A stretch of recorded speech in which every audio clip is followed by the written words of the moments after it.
al Señor. Gloria a Dios.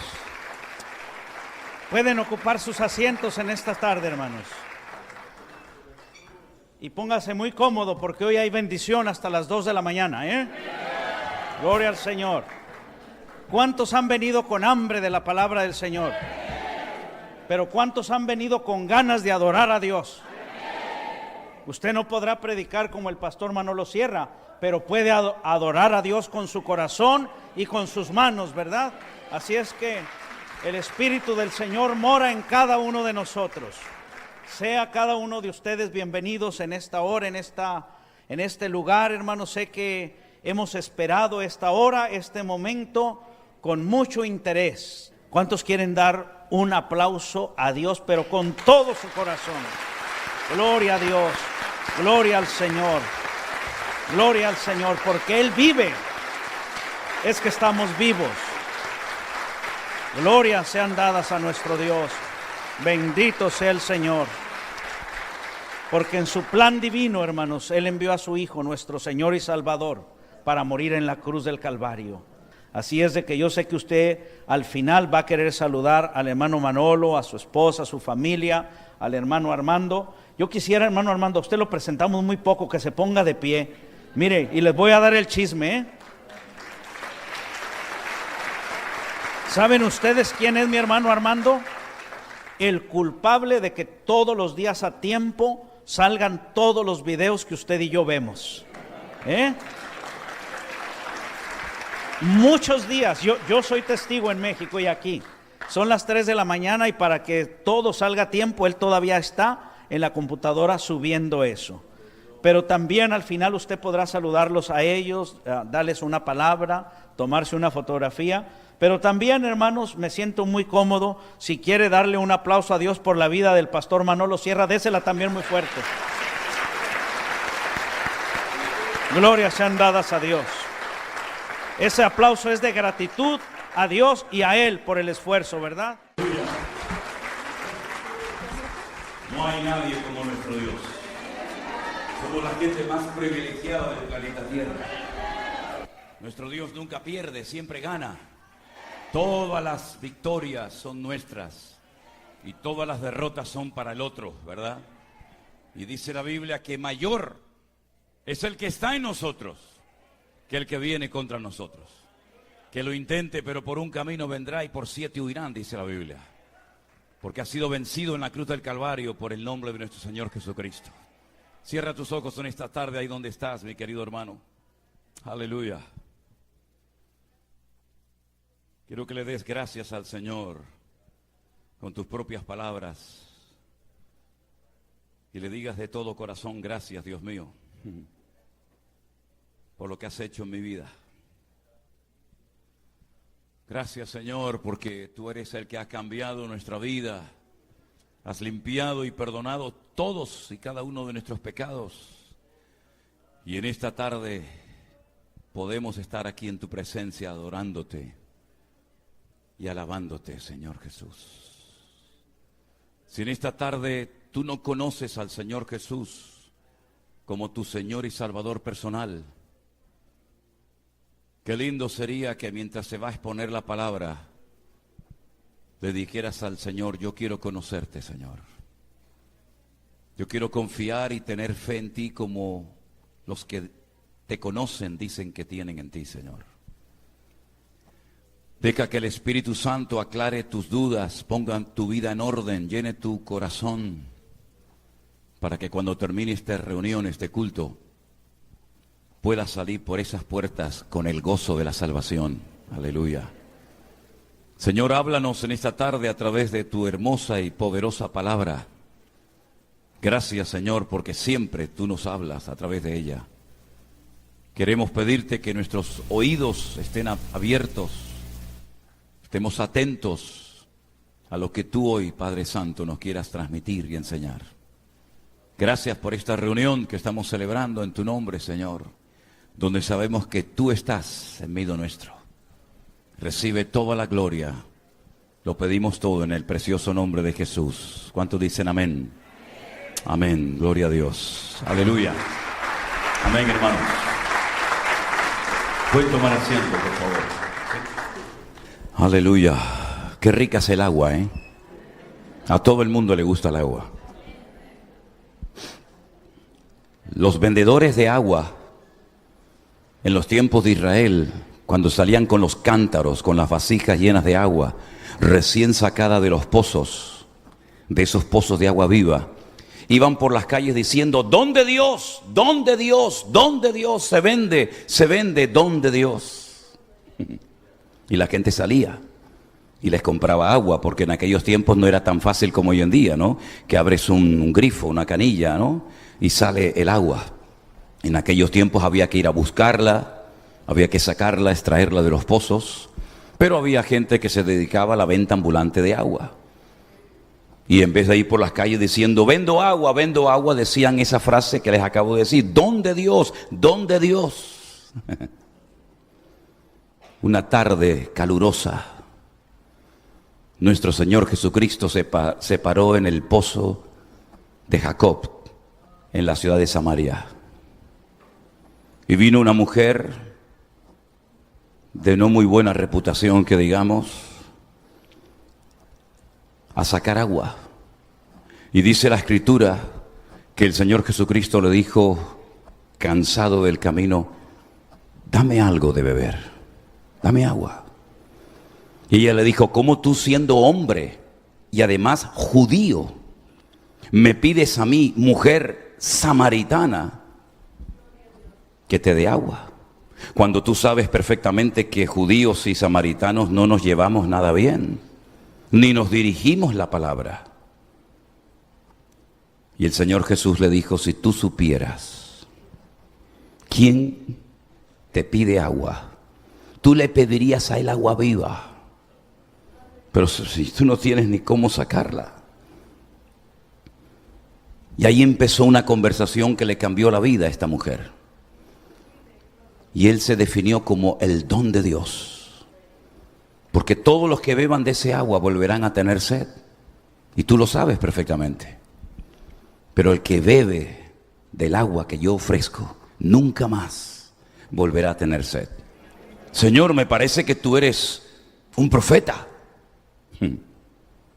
Sabemos que tiene que venir el Mesías, pero no sabemos ni cuándo ni dónde. Y le dice: yo soy el que estoy hablando contigo.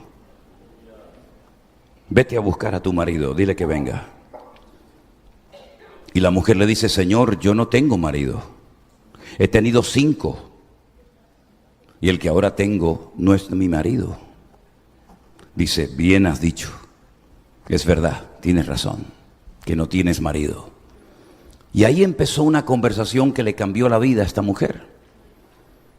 Y todo empezó con un simple: dame agua de beber, ¿verdad? Esa era la forma maravillosa que tenía el Señor Jesús de iniciar una conversación, con un genuino deseo de alcanzar y transformar esa vida, ¿verdad? ¿Cuánto hemos complicado el Evangelio los cristianos, hermano? ¿Cuánto le pedimos a los inconversos, a los pecadores, cosas que tienen que dejar de hacer, cómo tienen que vestirse, cómo tienen que comportarse, y todavía no han conocido ni experimentado el gozo de la salvación? Le decimos: quítese eso del cuello, eso no es de cristiano que usted lleve esa virgen o ese santo. Y usted no puede entrar con esos pantalones ni con esas pintas a la iglesia.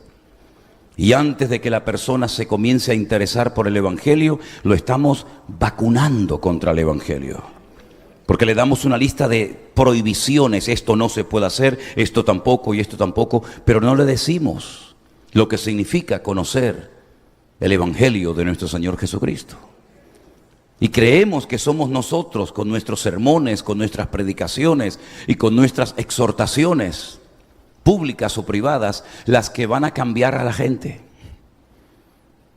Y el único que puede cambiar las vidas es el Señor Jesús. Porque si lográramos cambiarlos por fuera, pero no por dentro, de nada sirve su cambio. Porque en el infierno habrá muchísimas personas que cambiaron externamente, pero no nacieron de nuevo. El infierno estará lleno de gente santurrona y religiosa. Gente incluso que tal vez llegaron hasta a predicar y a echar fuera demonios y a hacer milagros. ¿No dijo acaso el Señor: yo nunca os conocí? obradores de maldad.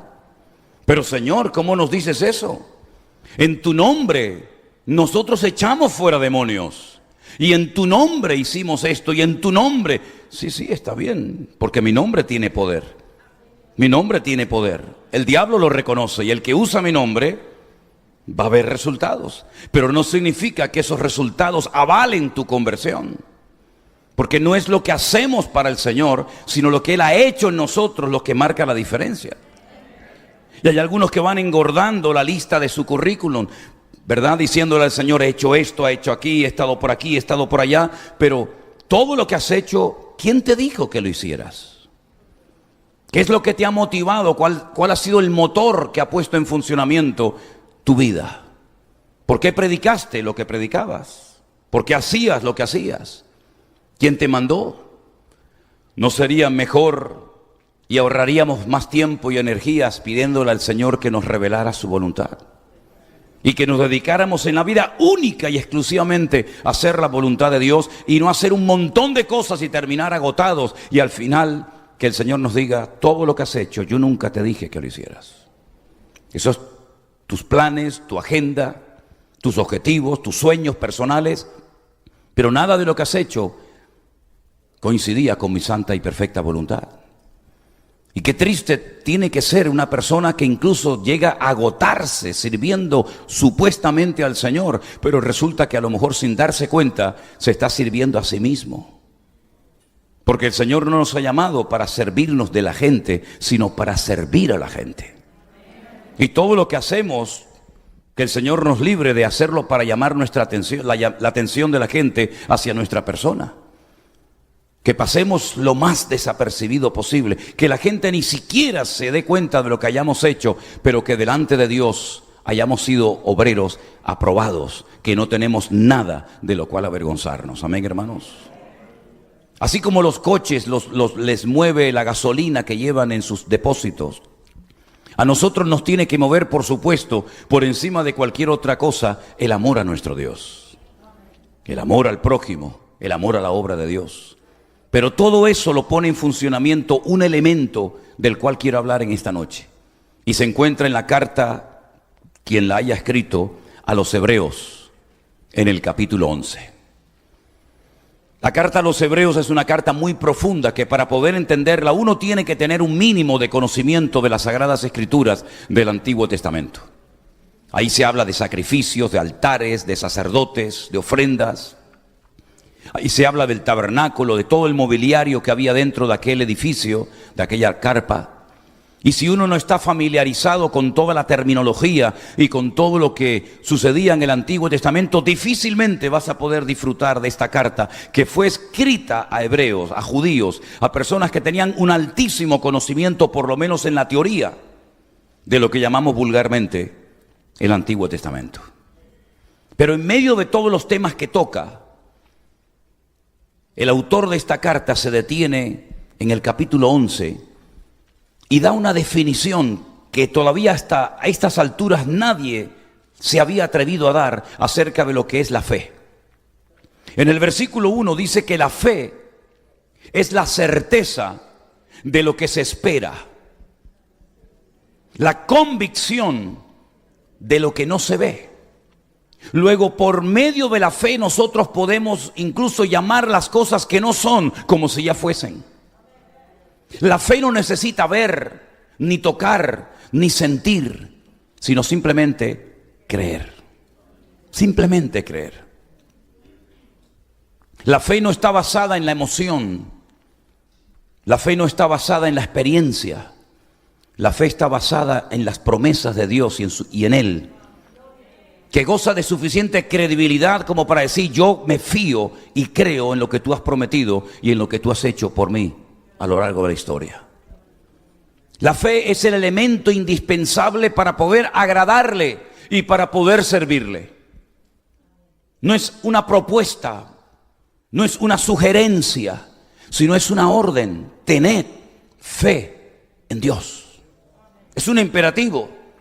No lo vamos a poner a votación para ver si sale aprobado el tema de la fe o no, sino es una orden que el Señor nos da. Tened fe en Dios. Fe en Dios. no fe en la fe, que es lo que a muchos cristianos sin darse cuenta es lo que tienen. Tienen un nivel de fe y creen que con esa fe, teniendo fe en su fe, valga la redundancia, pueden obtener todo cuanto pidan y todo cuanto anhelen y deseen tener en la vida. Y por eso hay creyentes que se enojan con Dios, se enfadan con Dios y a veces hasta se separan del Señor y del servicio al Señor, porque resulta que creían que la fe era una especie de llave maestra que todo lo abre, que todo lo obtiene, una especie de varita mágica, ¿no? Que todo lo que pido, todo lo que declaro, todo lo que ordeno, Dios tiene que estar a mi servicio 24 horas al día. Y por eso algunos no entienden que estaba mal depositada la fe. No estoy hablando de una fe natural que todo ser humano en cierto sentido tiene. No estoy hablando de tener fe en mi fe ni en mi experiencia, sino fe en un Dios que no veo, pero que a través de una experiencia personal yo puedo llegar a conocerle como mi Dios y como mi Salvador personal. Y esto no tiene nada que ver con la circunstancia, ni tiene que ver nada con la iglesia a la cual pertenezco. Esto tiene que ver con una relación personal con Dios. Asunto de trascendental importancia que no nos enseñaron cuando éramos pequeños. Cuando éramos pequeños nos enseñaron una religión, con una serie de principios, con una serie de normas, con unos libros que se iban renovando de tiempo en tiempo, que se llamaba el catecismo. Y ahí estaban lo que ellos decían que eran los verdaderos mandamientos, y los sacramentos, y las oraciones, y las liturgias, y los días, y los santos, y las vírgenes. Y más o menos, unos más que menos, nos aprendimos todo aquello y creíamos que con esa religión estábamos agradando y honrando y sirviendo a Dios. Pero después de años de absoluta ignorancia, de total desconocimiento de la verdad, cuando cayó en nuestras manos la palabra de Dios, nos dimos cuenta de que muchas cosas que leíamos y practicábamos y llegamos a creer del catecismo no coincidían en lo más mínimo con la palabra de Dios. Y por ahí entonces algunos, para defender esos libros escritos por los hombres, llegaron a decir que las Biblias de los cristianos evangélicos estaban amañadas, manipuladas. Hasta el punto llegaron a decir, incluso predicaron desde sus púlpitos y desde sus parroquias y desde sus diócesis, que nosotros los cristianos evangélicos habíamos tenido la desfachatez de quitarle 7 libros a la Biblia, cuando es todo lo contrario, mis queridos hermanos. Nosotros jamás le hemos quitado ni añadido nada a la Biblia. Fue en el siglo XVI en Italia, en el famoso Concilio de Trento, donde un papa decidió unilateralmente meterle 7 libros más a la Biblia, que nunca había tenido la palabra de Dios. Y ahí añadieron la famosa historia de aquella heroína del pueblo de Israel llamada Judith. Y la historia de aquellos jóvenes llamados los macabeos, un seudónimo, un nombre que les pusieron, no se llamaban los macabeos. Lo que pasa es que la palabra macabeo viene del hebreo macab, que significa martillos. Una familia que estaba harta de la opresión y de las humillaciones de los griegos en Jerusalén, y entonces se rebelaron contra ellos, ¿verdad? Y decidieron hacerle la guerra para volver a purificar el templo de Jerusalén y volver a reiniciar los cultos y la adoración y el servicio al Señor. Y añadieron el libro de sabiduría y el libro de Tobías, etcétera, etcétera, hasta un total de 7. Así que no es que hayamos quitado cosas a la Biblia, sino más bien que en ese concilio de Trento, en el siglo XVI, le añadieron 7 libros más. Por eso la Biblia católica tiene 72 libros y la Biblia de cualquiera tiene 66. Ellos tienen su propia versión, la llaman Nácar Colunga, que por cierto es muy buena. La versión Nácar Colunga, las Biblias de los católicos están muy bien traducidas. La nuestra la tradujo un sacerdote español de Sevilla llamado Casidoro de Reina, que tuvo que huir de España, porque la Santa Inquisición junto con la corona española mataba a toda persona que tuviera el más mínimo interés por las Sagradas Escrituras. Y tuvo que huir a Suiza y posteriormente a Alemania, hasta que finalmente pudo traducir por primera vez en la historia de las lenguas originales, el griego y el hebreo, la palabra de Dios en el castellano antiguo, el castellano de Cervantes, el del Quijote. Y así comenzó una auténtica revolución espiritual en aquel momento, en aquella nación, ¿verdad? Pero mis queridos hermanos, de nada sirve todo lo que hagamos y planifiquemos en un despacho, en una oficina, si lo que nos mueve no es el amor a Dios y nuestra fe en Dios y no en nosotros mismos. Dice la Biblia que sin fe es totalmente imposible agradar a Dios. Usted puede dar todos los diezmos que quiera, usted puede hablar en lenguas, usted puede hacer lo que quiera, la lista sería interminable. Sin fe es imposible agradar a Dios. Y he conocido cristianos que están más interesados en agradar a su pastor que en agradar a Dios. Y he conocido a cristianos que tienen casi más fe en el hombre que en su propio Dios. Hasta el punto que saben que a lo mejor lo que se está enseñando en esa congregación, en ese púlpito, no es 100% bíblico, pero como es el ungido del Señor, y como es el pastor y lo amamos tanto y lleva tantos años con nosotros, decimos amén y le permitimos que haga y diga lo que quiera, aunque en lo más profundo del corazón algunos saben que lo que se está enseñando hace tiempo en esa denominación, en esa iglesia, no es 100% bíblico. Y tan culpable es el que enseña una falsa doctrina como el que la acepta diciendo amén y acatándola sin filtrar a la luz de la palabra del Señor. A mí me llama muchísimo siempre la atención el tema de la fe, algo tan importante, un mundo tan variado y tan amplio, que cuando usted estudia el tema de la fe va a ver que se menciona desde 3 puntos de vista diferentes.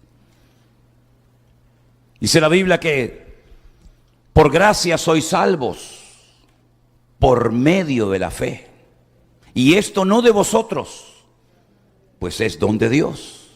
La fe como medio para obtener la salvación. Pero luego más adelante, cuando el apóstol Pablo empieza a poner la base y la doctrina de lo que llamamos el cristianismo, la iglesia, resulta que en 1 Corintios capítulo 12, él le dice a los hermanos que hay, por lo menos en esa lista, 9 dones, 9 carismas, 9 manifestaciones diferentes del Espíritu Santo en la vida de una iglesia. Y menciona el don de la palabra de sabiduría, el don de ciencia, el hablar en lenguas, el interpretar, etcétera, etcétera. Y dice, y también el don de fe. Luego es el medio para obtener la salvación, pero también en un momento puntual es una fe especial que Dios le inyecta a la iglesia para apropiarse de ciertas y determinadas cosas que con la fe cotidiana seríamos incapaces de alcanzar. Pero también cuando le escribe la carta a los Gálatas en el capítulo 5 de su epístola, los versos 22 y 23 dice, mas el fruto del Espíritu es amor, gozo, paz, paciencia, benignidad, fe, mansedumbre, templanza. Contra tales cosas no hay ley. Y vuelve a mencionar nuevamente la fe, ahora como parte del fruto del Espíritu Santo en nosotros. Y en 1 Corintios 12 como uno de los dones del Espíritu Santo. Es un tema tan variado, tan interesante que al Señor, cuando lo vemos caminando por las calles de Israel hace 2000 años, había ciertas y determinadas cosas que, entre comillas, le llamaban la atención y Él se detenía y se las compartía a sus discípulos. Como por ejemplo aquel centurión que tenía un criado enfermo y llega y le ruega al Señor, pero antes de pedirle, antes de abrirle su corazón y decirle lo que él realmente ha venido a pedir, le dice, Señor, permíteme decirte, como si no lo supiera, que yo soy un hombre de autoridad, yo soy un centurión romano, yo tengo a muchos soldados bajo mis órdenes. Y yo le digo a un soldado, ven para acá, y viene inmediatamente, no cuestiona la orden. O le digo a otro, coge esto y llévalo para allá, y lo hace porque ellos respetan la autoridad. Yo tengo autoridad, pero tengo una autoridad limitada. Tengo una autoridad sobre hombres, sobre personas, sobre soldados, pero no sobre espíritus malignos, no sobre enfermedades. Pero tú sí tienes esa autoridad, Señor. Y yo solamente lo único que te pido es que des la orden, así como yo doy órdenes y se ejecutan. Yo quiero que tú des la orden para que esa enfermedad que está atormentando, que tiene enfermo a mi siervo, desaparezca ahora mismo, instantáneamente. Así que lo único que te pido es que di la palabra y mi criado sanará. Y el Señor, antes de dar la orden, le dice a sus discípulos, ¿estáis oyendo? ¿Estáis escuchando lo que este hombre está diciendo? Este hombre ha descubierto, si me permiten, un secreto. Él ha descubierto el poder de la autoridad que yo tengo y lo ha asociado con el poder de la palabra. Y en todo Israel no he encontrado a nadie que tenga este concepto tan claro. No hay nadie en Israel que tenga más fe que este hombre, ni Nicodemo, ni Anás, ni Caifás, ningún escriba, ningún fariseo. En todo Israel, y ya lo conocía muy bien Israel, no hay nadie que hable y se comporte como este hombre. Así que tranquilo, vete a tu casa ahora mismo. Tu criado ha sido sanado. Demostrando que el Señor no tiene ningún tipo de limitaciones, ni de espacio, ni de tiempo, ni de ninguna otra índole, sino que la palabra viajó y llegó al hogar del centurión antes de que éste llegara. Y me llama la atención que el Señor le impactó la fe de este hombre. Pero ojo, también le dijo a uno de sus discípulos: ¿por qué dudaste? ¿Por qué dudaste? Empezaste bien. Saliste de la barca, sabías que era yo el que te llamaba. Caminaste por encima de las aguas, pero no sé qué te pasó.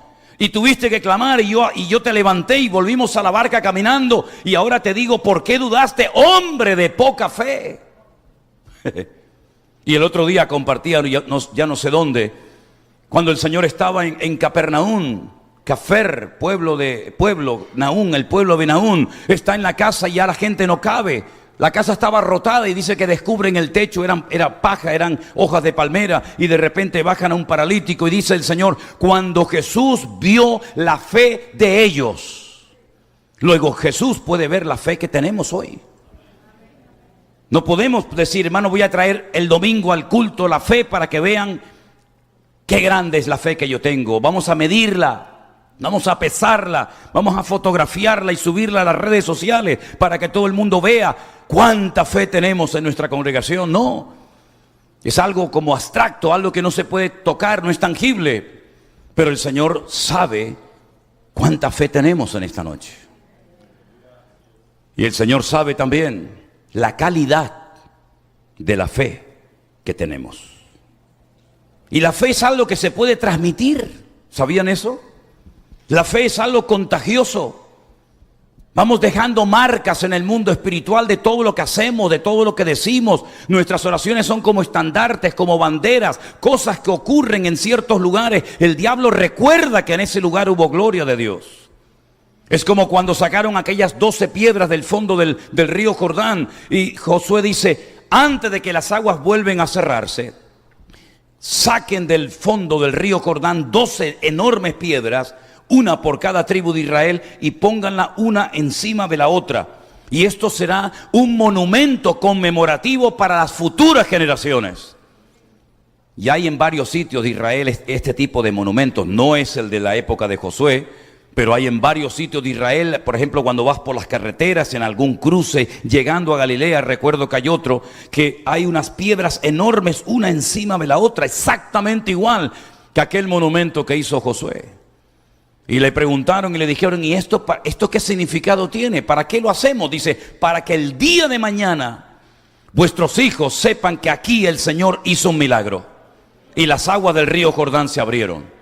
Y hay otros momentos en los que el Señor le dio un sueño tremendo a Jacob, donde vio una escalera por la cual subían y bajaban ángeles.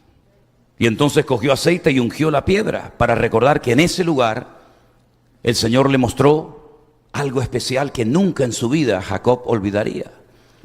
Y hay muchos momentos en la Biblia en los que se marcaban lugares, se cambiaba el nombre incluso hasta de personas, por lo que el Señor había hecho, por el milagro que había sucedido. Es como lo que ocurrió en el monte Moriah, cuando el Señor le dice a Abraham: sube al monte Moriah y construye un altar y sacrifícame a tu hijo. Ahí quedó una marca indeleble en el mundo espiritual. Ahí el Señor levantó una bandera al mundo espiritual, y Satanás sabe que ese lugar es un lugar especial. Por eso durante toda la historia de la humanidad siempre ha habido guerra por ese trozo de terreno, porque es un lugar donde Dios marcó una señal, y todo el mundo lo sabe, sobre todo en el mundo espiritual. Así que todos los actos que tú hagas, queriendo o sin querer, vas dejando una marca en el mundo espiritual detrás de ti. Es como cuando vas navegando en barco y ves en la popa del barco como hay una estela. Ya el barco hace mucho rato que pasó por allí, ya no está allí. Pero miras hacia atrás en el horizonte y ves como todavía el agua se mueve por el efecto de las turbinas, por el efecto de las hélices, ¿verdad? Exactamente igual, tú vas dejando una estela detrás de ti. ¿Qué es lo que estamos dejando? ¿Qué rastro estamos dejando para las futuras generaciones? ¿No les ha llamado la atención que la Biblia dice, el Dios de Abraham, el Dios de Isaac y el Dios de Jacob? ¿Y eso qué significa? Que ellos supieron transmitir la fe, que ellos supieron transmitir el conocimiento, que ellos supieron transmitir la palabra y el amor al Señor, y no se quedaron herméticamente la bendición, sino que se la compartió Abraham a su hijo Isaac. Y por eso vemos que en la lista de los héroes de la fe se menciona, por ejemplo, a Abraham, que se conoce como el padre de la fe. Y fíjense qué impacto hizo Abraham en la vida de su hijo, que cuando su hijo ya es grande, él quiere imitar todo lo que hizo su padre. Por ejemplo, la Escritura dice que hubo un momento en el que hubo sequía, hubo hambre, hubo escasez de alimento y de agua en Canaán. Y entonces Abraham desciende a Egipto, ¿se acuerdan? Y en Egipto es cuando le dice a su esposa, antes de entrar en Egipto te voy a decir algo. No le digas a nadie que eres mi mujer, porque eres tan hermosa. Miren la edad que tenía Sara en esa época. Eres tan hermosa que cuando el faraón te vea, te va a querer como mujer y a mí me van a matar. Entonces, para que no me hagan daño, diles que eres mi hermana. Qué tremendo, ¿no? ¿Qué te parece? Y entonces todos sabemos el resto de la historia. Cuando años más tarde su hijo Isaac está en Canaán y vuelve otra vez la hambruna, la sequía a Canaán, ¿qué es lo que quiere hacer Isaac? Lo mismo que hizo su padre. Lo que vio en su padre, el ejemplo que su padre le dejó, es que en momentos de crisis descendió a Egipto. Y él entonces se quiere ir a Egipto. Pero Dios le dice, no vayas a Egipto.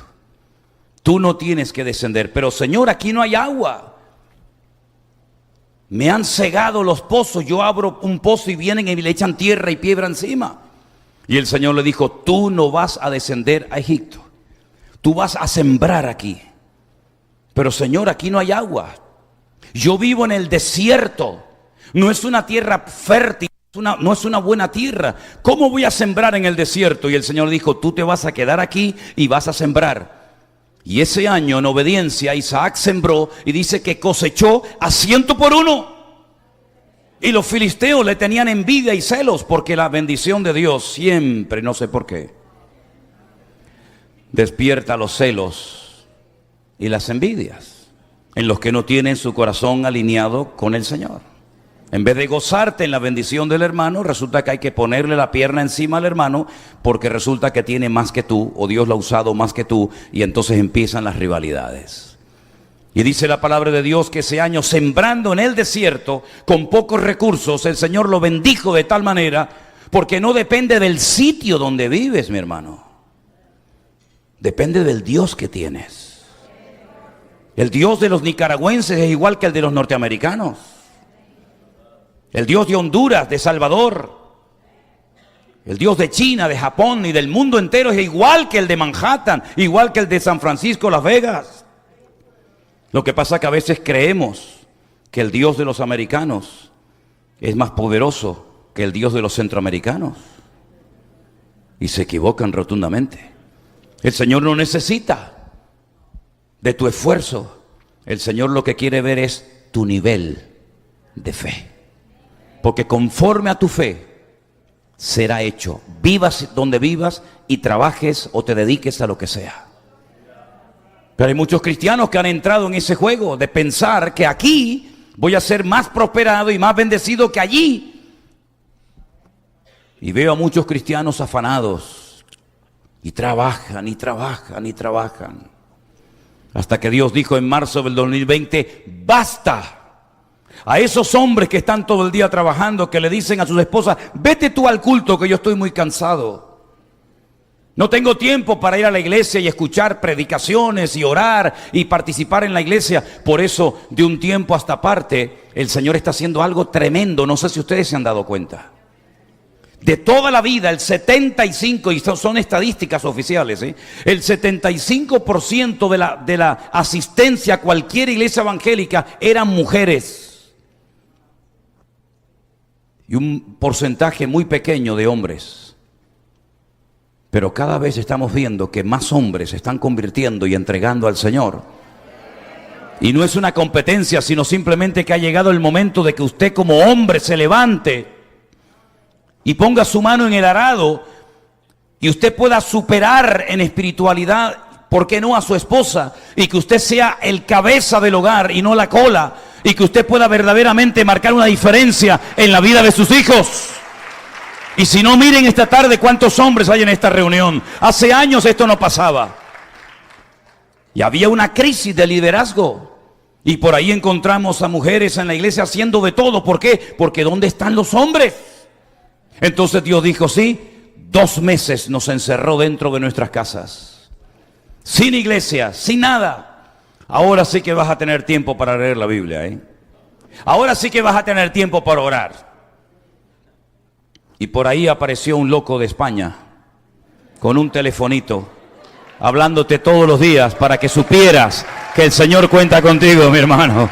Aleluya, gloria a Dios, gloria a Dios. Así que, hermanos, la fe tenemos que usarla, porque en el cielo no la vamos a necesitar absolutamente para nada. Es cierto que a veces uno dice, pero Señor, esto es demasiado grande. A veces me asusto de todo lo que Dios está haciendo, créame. Porque nadie nos enseñó a trabajar con una iglesia virtual. Y con gente que de la noche a la mañana te abrazan y te pellizcan y te saludan y te dicen, hermano, le amamos. Digo, sí, le amamos. Es como uno más de la familia, digo. Wow. Yo no he visto a nadie. Yo no sé de dónde salió usted, doña. ¿Verdad? No, yo le amo, yo me acuesto con usted todos los días. Digo, tranquila. Y me levanto con usted, digo, bueno, déjeme tranquilo un día, déjeme un día libre. Yo no soy Superman. Y yo me acuerdo, y ustedes lo saben perfectamente, que cuando llegó un desafío muy grande a la vida de ciertos y determinados personajes de la Biblia, clamaron al Señor, porque Él es nuestro pronto auxilio en las tribulaciones. Y desde la angustia invoqué al Eterno y Él me respondió. Y por ahí estoy pensando en una mujer llamada Miriam o María, como lo dice el Nuevo Testamento en la Reina Valera. Una mujer jovencita, como se casaban y se siguen casando las judías en Israel, muy jovencitas, ¿verdad? Ya estaba comprometida con su marido, también de la misma tribu de Judá, y de repente se le presenta en su casa nada más y nada menos que el arcángel Gabriel. El arcángel Gabriel no se le aparecía a cualquiera para decirle, hola, ¿qué tal? ¿Cómo estás? Sino es el arcángel que trae mensajes trascendentales a las vidas de las naciones o de los pueblos o de las personas. Se le apareció Daniel en Babilonia. Y ahora se le presenta a esta joven y le dice, bueno, la Reina Valera dice, salve. Salve, muy favorecida, bendita tú entre las mujeres. Y ella se turbó, dice, ¿por qué me saluda este ángel a mí así? Oye, hablando de todo un poco, ¿os habéis dado cuenta que cuando Gabriel se presentó a Daniel se cayó al suelo como muerto, temblando de miedo? Y cuando se le presenta a María, María ni se inmuta. Es que las mujeres, es increíble, ¿eh? Es que, hermana, yo no sé lo que llevan ustedes dentro, pero María dice, hola, ¿qué tal, Gabriel? ¿Cómo estás? Y el otro, ¡pum!, se cayó al suelo, ¿no? Temblando, perdí la fuerza. Bueno, vengo a decirte que eres el instrumento escogido por el eterno Dios para la salvación de Israel y de las naciones de la tierra. He aquí darás a luz un hijo, llamarás su nombre Jesús. Él salvará a su pueblo de sus pecados. El Señor Dios le dará el trono de David su padre y reinará sobre la casa de Jacob para siempre y su reino no tendrá fin. Y María dice, muy interesante el tema. Pero una pregunta, ¿y cómo se va a hacer todo esto? Porque veo que el plan ya está perfectamente trazado y diseñado, pero ¿cómo? Y le dice el ángel Gabriel, lo que es imposible para los hombres es posible para Dios. El Espíritu Santo vendrá sobre ti y te cubrirá. Y entonces dijo, he aquí la sierva, la esclava del Señor. Ahora vete tú a tu padre, a tu madre, a tus primos, a tus amigos, tus vecinos. Vete tú a tu futuro marido y dile que te has quedado embarazada así, sin hacer nada, por un milagro del Señor. Nadie la iba a creer, jamás, nadie iba a aceptar semejante cosa. Incluso José planeó algo diciendo, la voy a dejar, como diciendo, fíjate, la dejó embarazada y ahora la abandona, el desgraciado este, ¿no? Pero el Señor dijo, no la abandones, porque lo que en ella está es santo.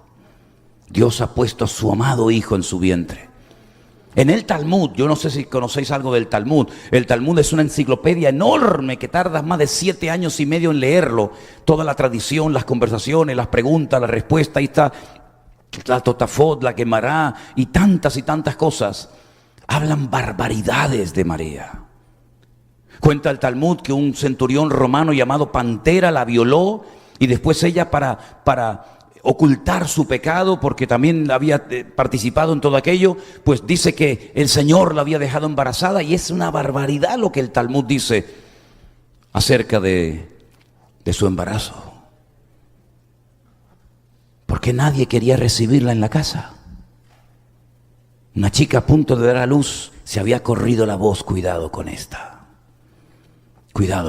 esta mosquita muerta, ¿sí? Nadie quería tener contacto con una joven que había perdido su virginidad antes del matrimonio, ¿verdad? Nadie quería saber nada con eso. Vete allí a parir con los animales, pero aquí en casa tú no eres digna de entrar. Es increíble. Y cuando tienen al niño se tienen que ir al extranjero durante 2 años. Pero no se preocupen por nada, porque el Señor mandó a magos de Oriente con una fortuna en oro, en incienso y en mirra, para que puedan ir a Egipto, donde no van a ser muy bien recibidos ni amados, porque ustedes destrozaron a Egipto, sus antepasados, destrozaron el país hace cientos de años, y ahora van allí a buscar trabajo. Nadie te va a dar trabajo a ti, ¿verdad?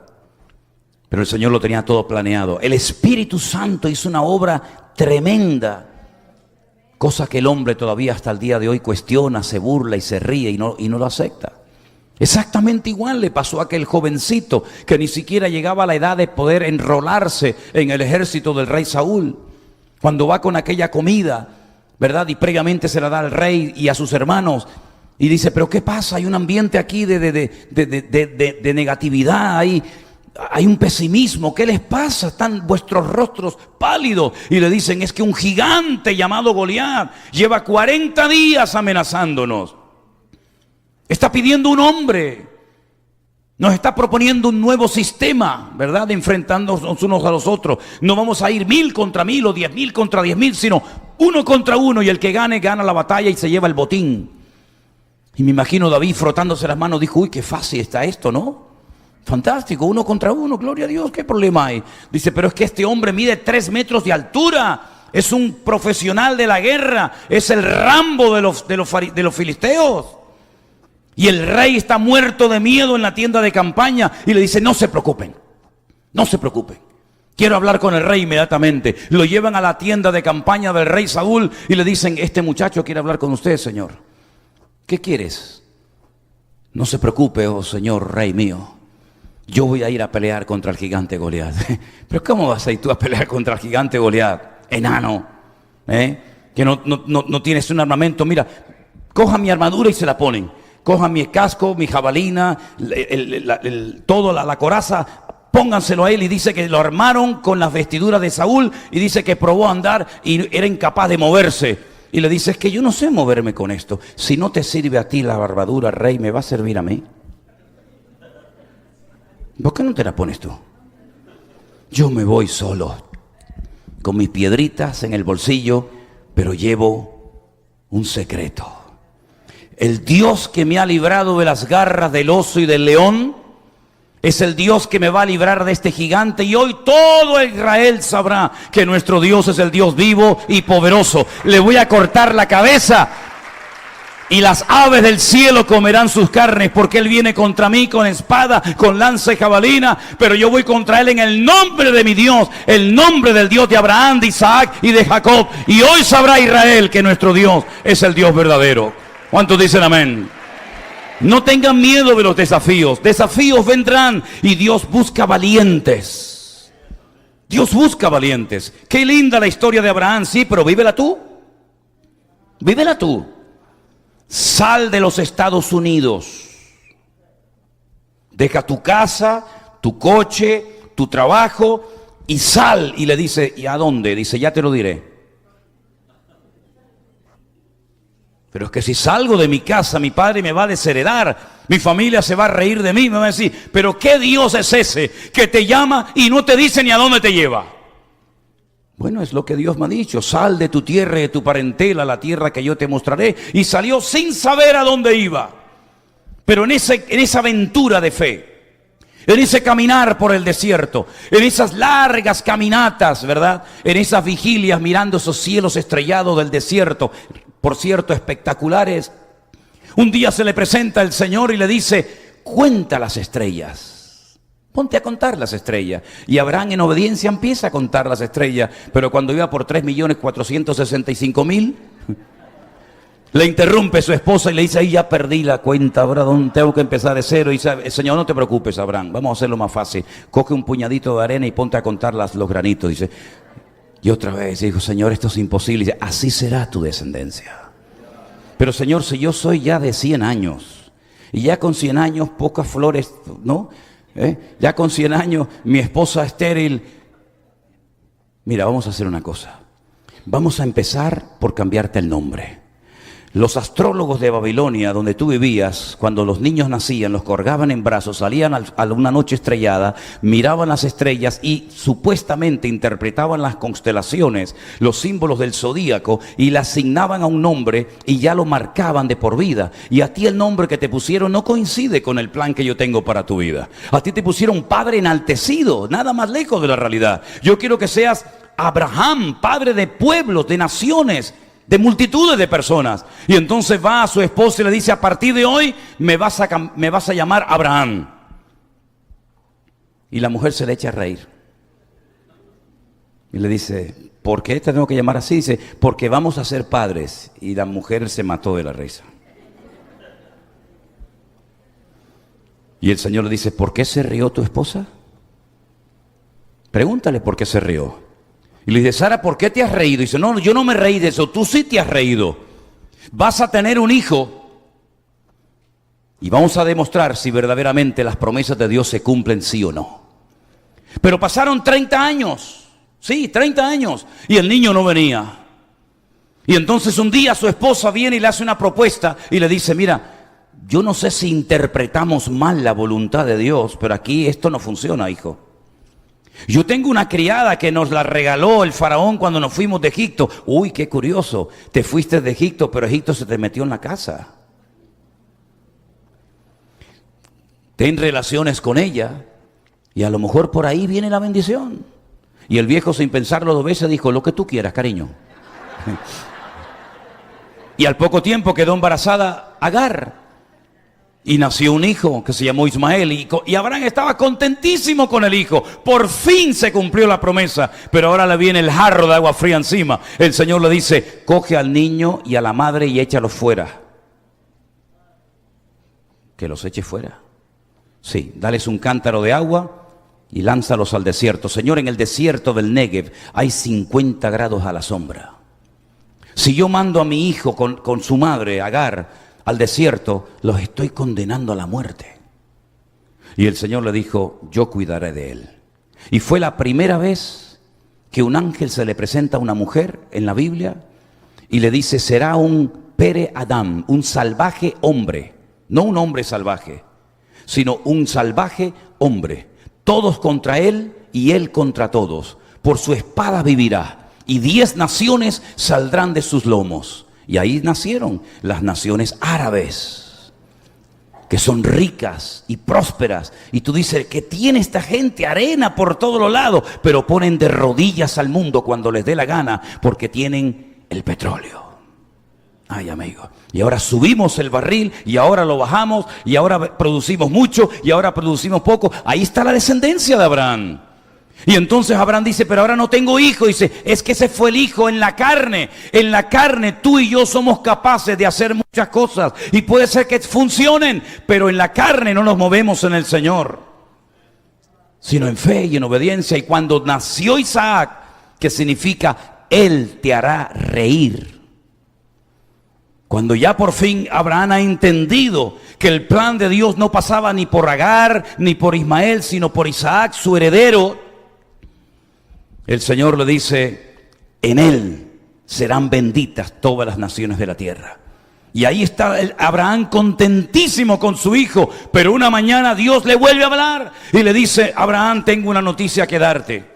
Abraham conocía perfectamente la voz de Dios. Él sabía cuál era la voz de Dios de otras voces. Y le dijo, habla, Señor, dime, ¿qué quieres que haga? Y dice, coge a tu hijo, a tu único hijo, al que amas, a Isaac.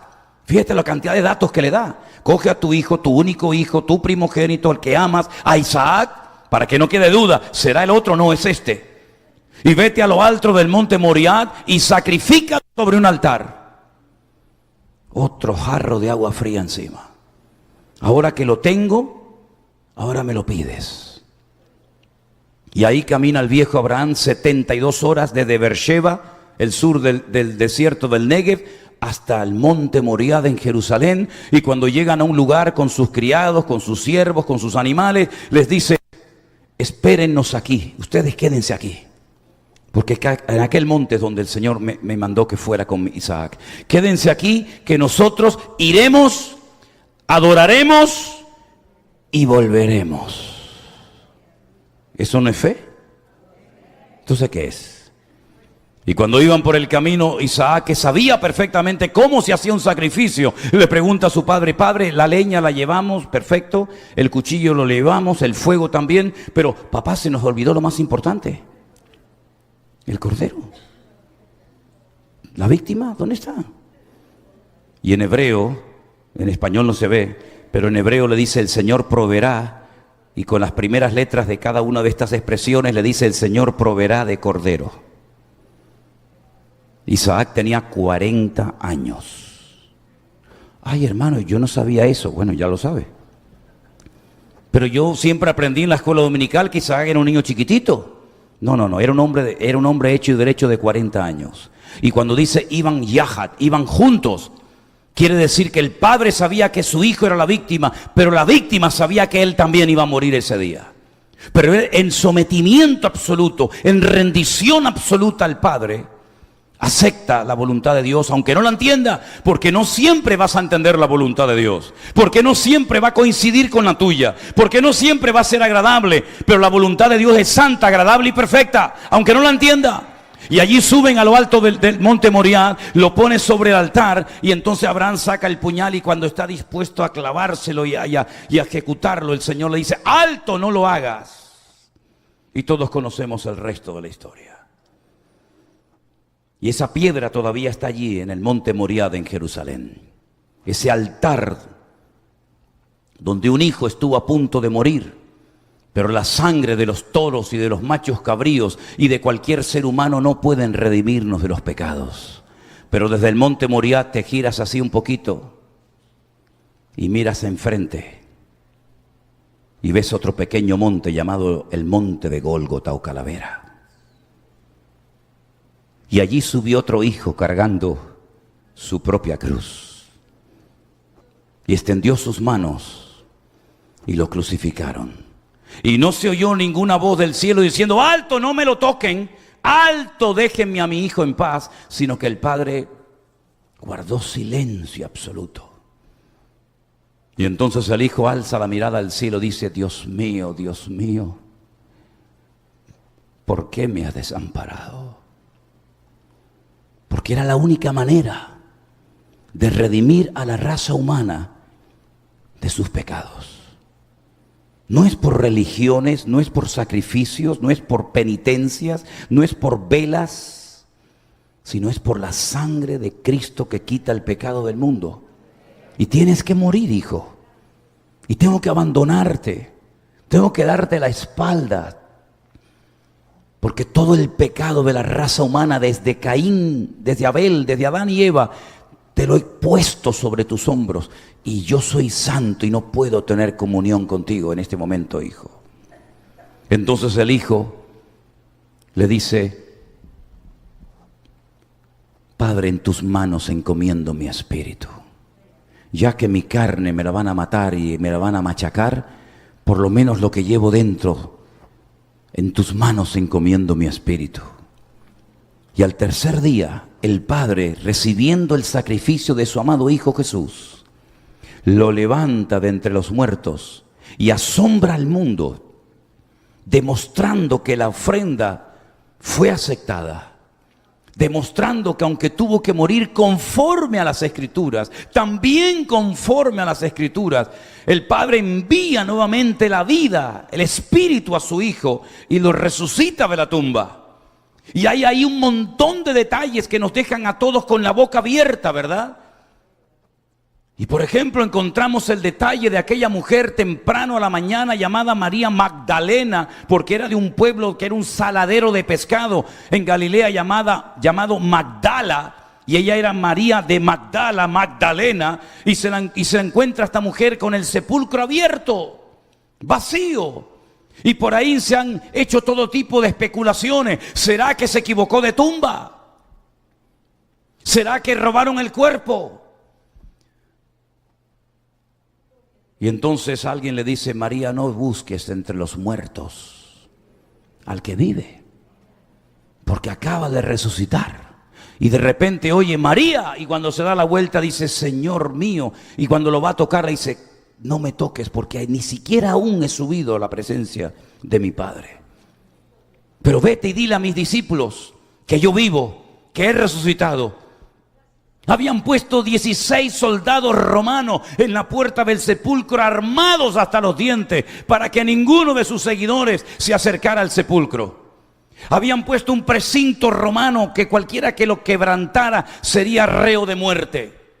Habían puesto una piedra de casi 4.500, 5.000 kilos de peso, rodando así herméticamente para que no se pudiera nunca más volver a abrir. Todo fue inútil. Y como siempre he dicho y se los recuerdo, la piedra no se quitó, no se rodó para que pudiera salir el Señor, ¿verdad? No. La piedra no se rodó, no se quitó para que el Señor pudiera salir, sino se rodó para que tú pudieras entrar a ver que no está dentro. Porque la tumba está vacía hasta el día de hoy. Apláudele fuerte al Señor, aleluya. Porque Él vive y ha resucitado de entre los muertos y está aquí en esta noche. Y a su nombre, gloria al que vive, aleluya.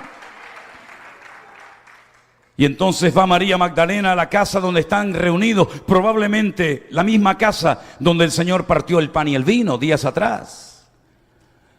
Probablemente la misma casa donde fueron llenos del Espíritu Santo en el día de Pentecostés. Y entra corriendo, dice: lo he visto, he hablado con Él, está vivo. Y entonces salen corriendo dos. No sé por qué no fueron corriendo los demás.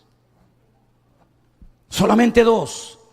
Pedro salió corriendo, Juan salió corriendo. Juan dice que llegó primero al sepulcro, pero no se atrevió a entrar.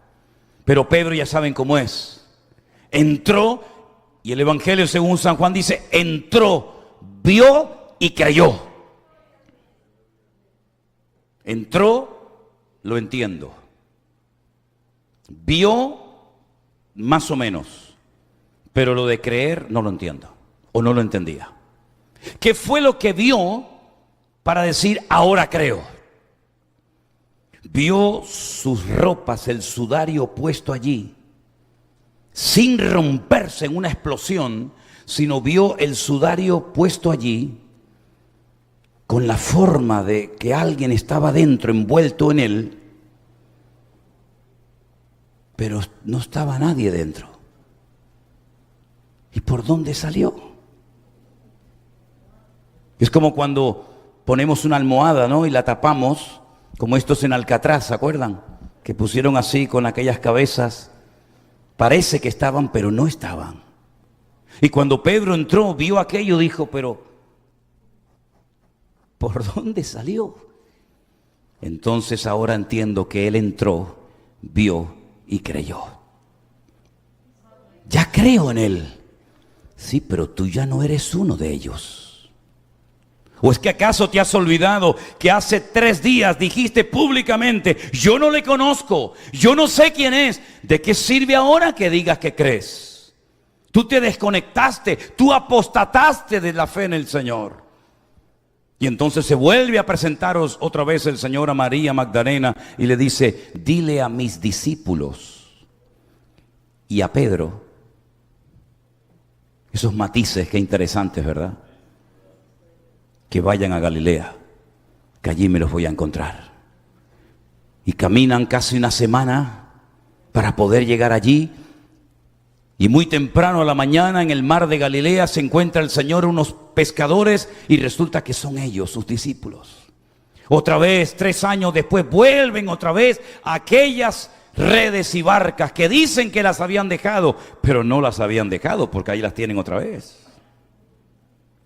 Y el Señor grita desde la orilla, ¿habéis pescado algo?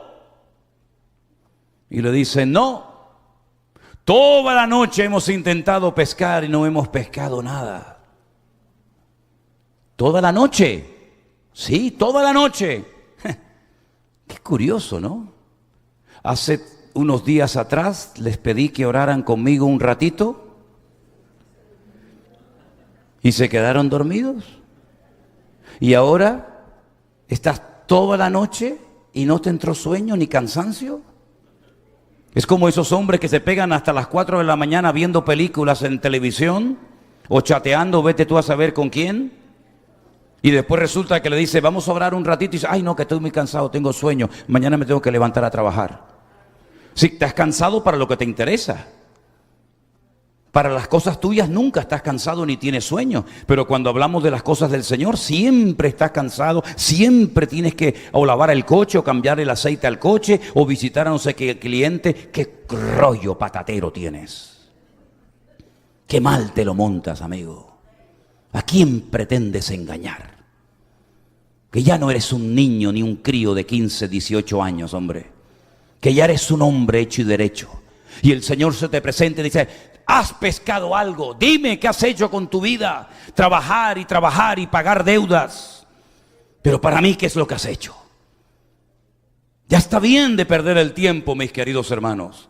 Esta lista de Hebreos capítulo 11 que ni siquiera he tocado más que un simple personaje. Podríamos estar meses hablando de este tema. Todos fueron hombres y mujeres que pagaron un precio. Dejaron casa, dejaron familia, dejaron amigos. Entraron en una aventura con Dios, que es la mejor aventura que podemos tener. Dicen que era judío Cristóbal Colón cuando fue a la reina Isabel de Castilla y Fernando de Aragón y le dijo, majestades, quiero que me financien un viaje, quiero ir por otra ruta, quiero ir por otro sitio a las Indias. Y le dijeron, pero no vas a poder ir, la tierra es plana, te vas a caer cuando llegues al final del mar. Y él dijo, no, majestad, yo he leído en la Biblia que nuestro Dios está sentado sobre el círculo de la tierra. Y eso está en el diario personal de Cristóbal Colón en la ciudad de Sevilla, en el Museo de las Indias. Y después de mucho rogar y pedir y suplicar, estos reyes terribles le financiaron a este caballero y se vino aquí y se encontró con algo que decían que no existía. Que ya no hay más mundo más allá. El último pueblecito, la punta que más sale de España se llama Finis Terre.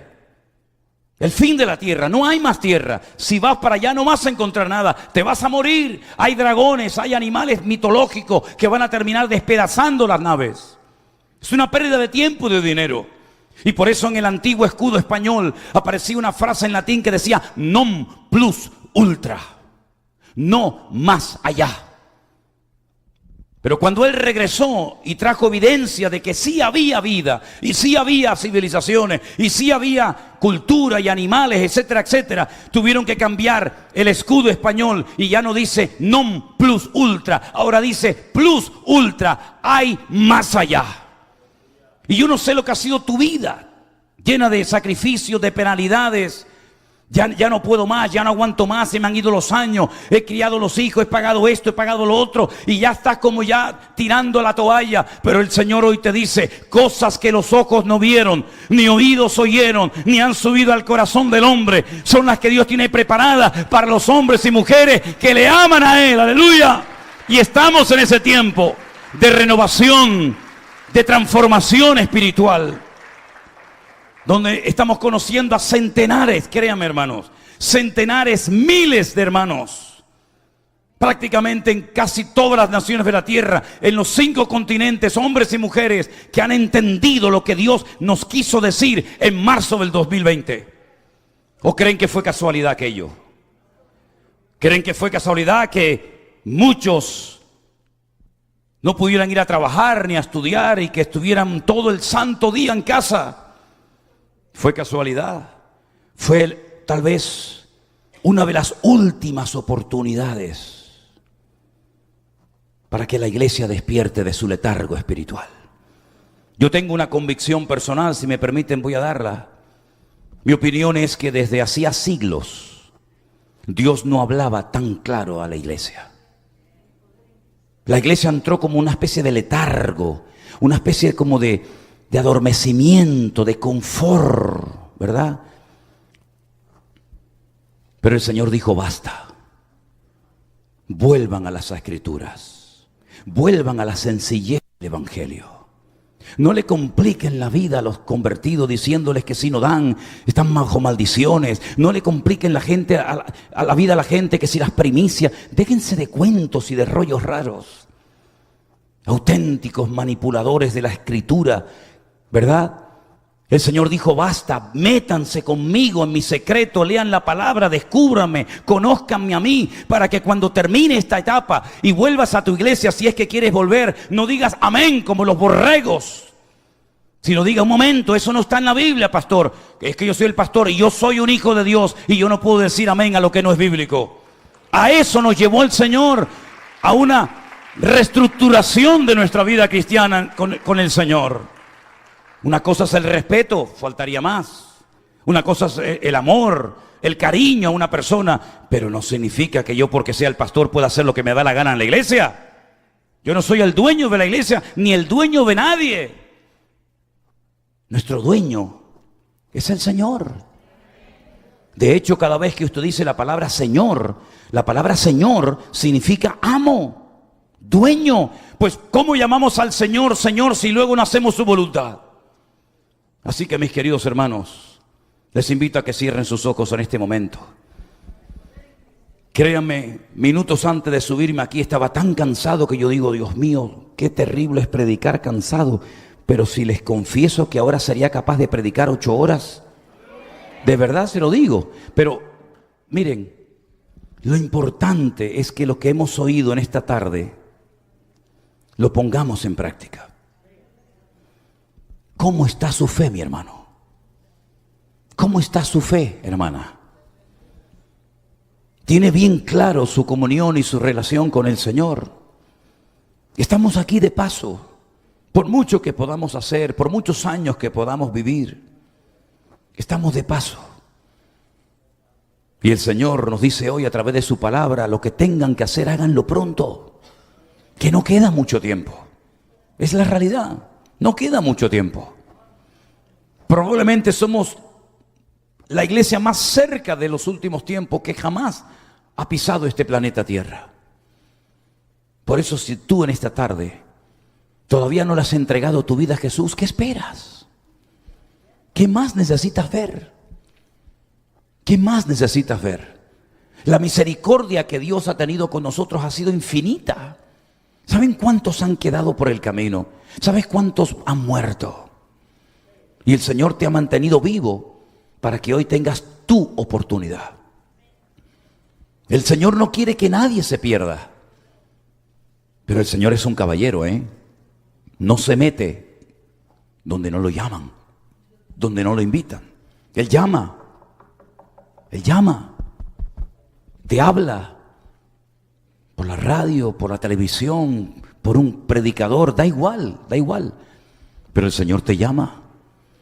Si hemos tenido que salir de nuestro país, de nuestra iglesia, de nuestra ciudad, de nuestra isla, para venir aquí y hablarte a ti hoy del amor del Señor, pues gloria a Dios, ha merecido la pena.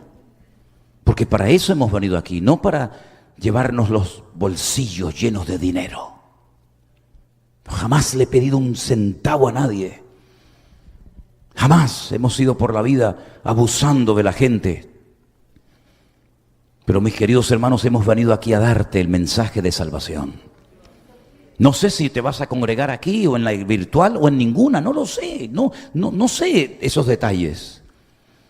Pero lo único que sé es que si tú hoy no aceptas al Señor Jesucristo, no tendrás la excusa de decir, es que yo no sabía nada. No, sí sabe, ¿cómo que no? Sí sabe, pasa que no te interesó. Por eso quiero hacer una pregunta mientras todos mantenemos pues nuestros ojos cerrados. ¿Hay alguien aquí en esta tarde que le quiere entregar su vida? Tal vez por primera vez. Aquel que murió en la cruz por ti y resucitó al tercer día.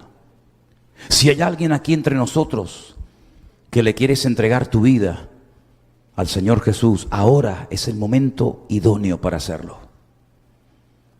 ¿Qué es lo que tengo que hacer? Bueno, déjame orar por ti. Levanta tu mano ahí donde estás. Dios le bendiga. Dios le bendiga. A usted también. ¿Alguien más? Dios te bendiga. Gloria a Dios. ¿Quién más en esta tarde le quiere entregar su vida al Señor Jesús? Digas, yo me quiero entregar a Jesús. Le quiero pedir perdón a Él. Quiero que Él venga a mi vida, cambie mi corazón. Aleluya. Dios te bendiga. Dios te bendiga. ¿Alguien más? Dios te bendiga, amigo. Dios te bendiga a usted también.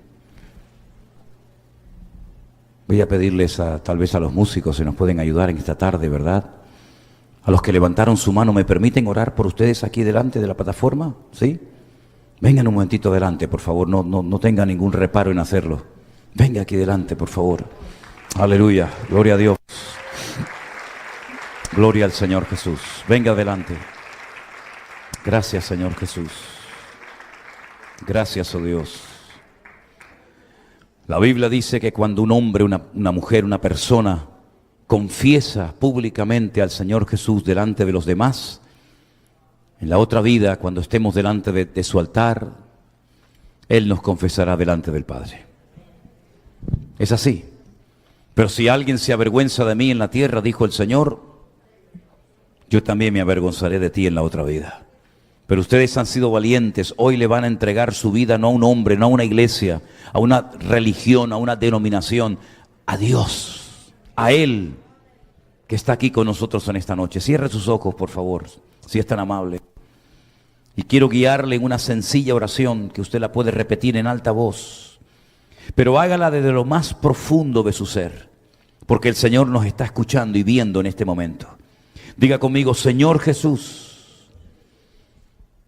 te doy muchas gracias por haber muerto en la cruz por mí. Quiero pedirte perdón, Señor, por todos los pecados que cometí a lo largo de mi vida.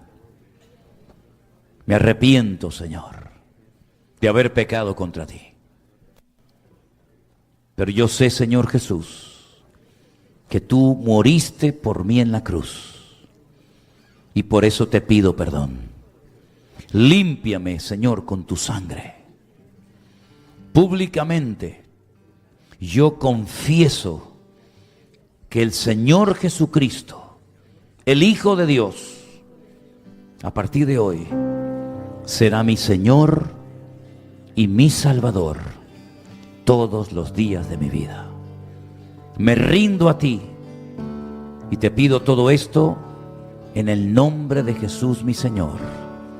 Amén y amén. Déjeme orar por ustedes y pido a todos los hermanos aquí presentes que oremos por estas vidas, por estas personas que en esta noche han sentido en su corazón el deseo de pasar al frente y rendirle públicamente sus vidas al Señor. Padre, en el nombre de Jesús de Nazaret, nuestro Señor y Salvador, te quiero dar gracias por estas almas que hoy han pasado de muerte a vida.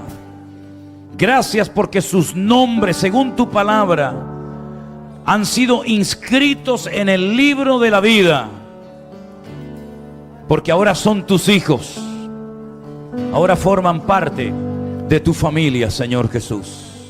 Señor, guárdales, cuídales, bendíceles, que puedan crecer, que puedan madurar y conocerte y servirte cada día mejor en tu reino y en tu obra. Gracias, amado Dios del cielo, porque la sangre de Cristo tiene poder, aleluya. Y tú rompes toda cadena, toda atadura, toda ligadura espiritual hoy de estas vidas. Ya no son parte del mundo de las tinieblas. Ahora son hijos del Rey de Reyes y Señor de los Señores.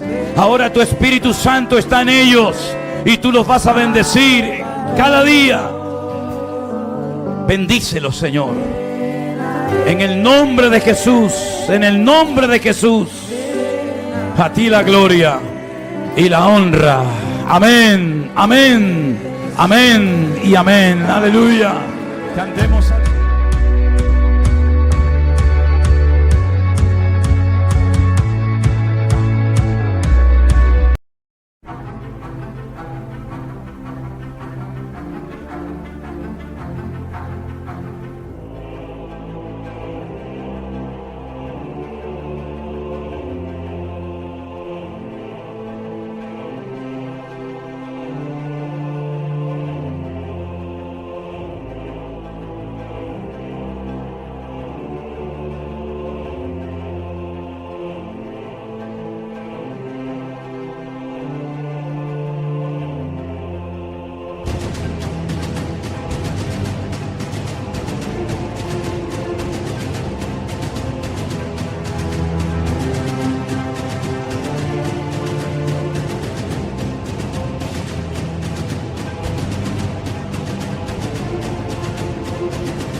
haba na haba, Diyos akibaba, Bengawa baba.